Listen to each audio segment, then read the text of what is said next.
দেশে নারীদের ক্যান্সারের মধ্যে জরায়ুমুখের ক্যান্সার অন্যতম। এই ক্যান্সারে আক্রান্ত নারীদের অত্যন্ত কষ্টকর, ব্যয়বহুল এবং দীর্ঘমেয়াদী চিকিৎসার মধ্য দিয়ে যেতে হয়।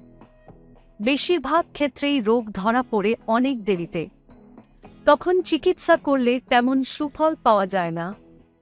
অথচ একটু সচেতন হলেই জরায়ুমুখের ক্যান্সার প্রতিরোধ এবং দ্রুত রোগ নির্ণয়ের মাধ্যমে চিকিৎসা শুরু করা সম্ভব। এজন্য দরকার নিয়মিত স্ক্রিনিং কেন করবেন? প্রথমত, জরায়ুমুখ ক্যান্সারের ঝুঁকিতে আছে কিনা তা নিশ্চিত হতে কোনো ধরনের উপসর্গ অনুভব করলে অবশ্যই টেস্ট করতে হবে। ঝুঁকিমুক্ত থাকার পরও সুরক্ষা নিশ্চিতে করণীয়গুলো যথাযথভাবে মেনে চলতে হবে। ঝুঁকিতে পড়ার বিষয়টি জানলে দ্রুত চিকিৎসা শুরু করতে হবে।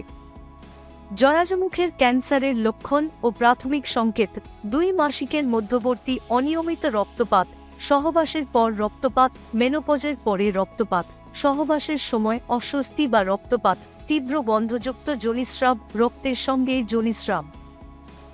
যেভাবে স্ক্রিনিং জরায়ুমুখের ক্যান্সার প্রতিরোধের কাজটি কঠিন নয়। 30 বছরের যে কোনো নারী হলে 3 থেকে 5 বছর পর পর একবার করে জরায়ুমুখের স্ক্রিনিং করাতে পারেন। পরীক্ষাটি অত্যন্ত সহজ এবং প্রায় সব জায়গাতেই করানো যায়। এতে কোনো জটিলতা নেই। ভায়া প্যাপস, এইচপিভি ডিএনএ টেস্ট কিংবা কলপোস্কোপি এর যেকোনো পদ্ধতিতে স্ক্রিনিং করা যায়। একজন গাইনি ক্যান্সার বিশেষজ্ঞ রোগী দেখে উপযুক্ত পদ্ধতি বাছাই করবেন। উপসর্গ থাকুক বা না থাকুক, জরায়ুমুখের স্ক্রিনিংয়ের মাধ্যমে এই জটিল রোগের সম্ভাব্য ঝুঁকি সম্পর্কে জেনে নেওয়া যায়।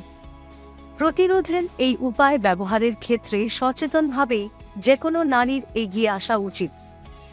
তবে উল্লেখিত লক্ষণগুলোর কোনোটি দেখা দিলে দ্রুত একজন গাইনি ক্যান্সার বিশেষজ্ঞের শরণাপন্ন হতে হবে। আমাদের ভিডিওটি যদি আপনার কাছে ভালো লাগে তাহলে চ্যানেলটি সাবস্ক্রাইব করুন এবং সবার আগে আমাদের ভিডিও পেতে বেল আইকনটি ক্লিক করুন। ধন্যবাদ।